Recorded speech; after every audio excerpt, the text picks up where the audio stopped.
नमस्कार. तुमचं स्वप्न जर यावर्षीच BMS ऍडमिशन करण्याचं असेल, स्कोअर थोडा कमी आहे 144 प्लस आणि 260 पर्यंत महाराष्ट्रामध्ये सीट मिळते की नाही, तर याबद्दल थोडं आता कसं आहे की कट ऑफ किती येतो तर यावर त्या गोष्टी अवलंबून असतात. शेवटपर्यंत थांबलात तर कट ऑफ 250 पर्यंत येऊ पण शकतो, पण खूप मोठी रिस्क आहे, रिपीट करण्याचं काम येऊ शकतं. त्यासाठी आता वेगवेगळ्या स्टेटचे पर्याय आपण या ठिकाणी आज बघूया. सुरुवातीला तर तमिळनाडूमध्ये थोडं स्वस्तमध्ये ऍडमिशन होतं की जे आपल्याला साधारण हॉस्टेल मेस सह 2,75,000 रुपयापर्यंत जातं पर इयरचं. पण लक्षात घ्या, तमिळनाडूमध्ये जवळपास 5 वर्षाचे फी स्ट्रक्चरचे पैसे घेतले जातात.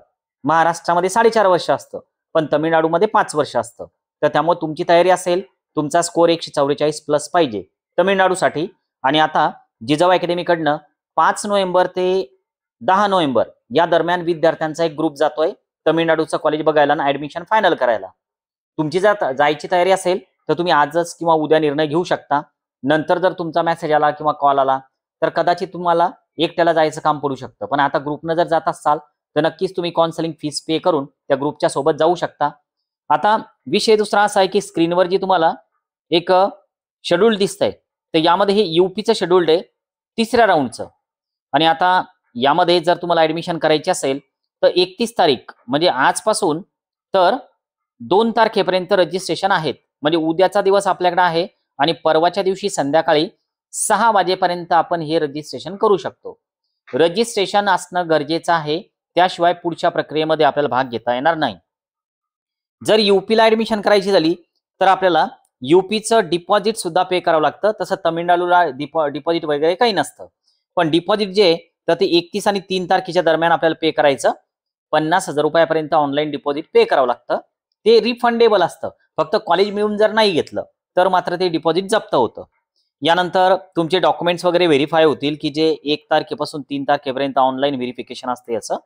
हे सगळं झालं की तुमची एक मेरिट लिस्ट जनरेट होते की जी 3 तारखेलाच येणार आहे. यानंतर आपल्या क्रमानुसार आपण चॉईस फिलिंग करू शकतो. म्हणजे असं काय नाही की दुसरे जे सांगतील तेच चॉईस करायच्या. आपण ठरवायचं कोणते कॉलेज लिस्टमध्ये ठेवायचे. थोडं सर्च करून बघायचं त्या कॉलेजबद्दल आणि नंतर मग ते कॉलेज आपण लिस्टमध्ये ठेवू शकतो. आणि नंतर मग 6 तारखेला हा राऊंड लागणार आहे, ज्याचं जॉईनिंग कॉलेजला नसतं होत तर नोडल सेंटरला होतं. पण 2च दिवस आहे फक्त जॉईनिंगचे. तर त्यामुळे हा प्लॅन थोडा व्यवस्थित पाहिजे की आता जर कॉलेज जॉईन करायचं झालं तर फी स्ट्रक्चरची तयारी. जर तुम्हाला यूपीला ऍडमिशन BMS साठी करायची असेल 3.5 ते 4-4.5 लाखापर्यंत कॉलेज फीची तयारी ठेवा. हॉस्टेल मेस वेगळं. कुठं कुठं 3 लाख रुपयात पण ऍडमिशन होते, 3 लाख पर इयर मध्ये, कुठं 2.25 मध्ये पण होते.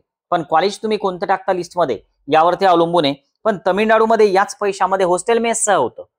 आता तुम्ही निर्णय घ्यायचा की जर तुम्हाला जायचं असेल तर थोडं लवकर फास्ट निर्णय घ्या, कारण नंतर जर कॉम्पिटिशन वाढली तर तिकडच्या सुद्धा सीट संपून जातात. आज आपण थांबूया. Okay, bye.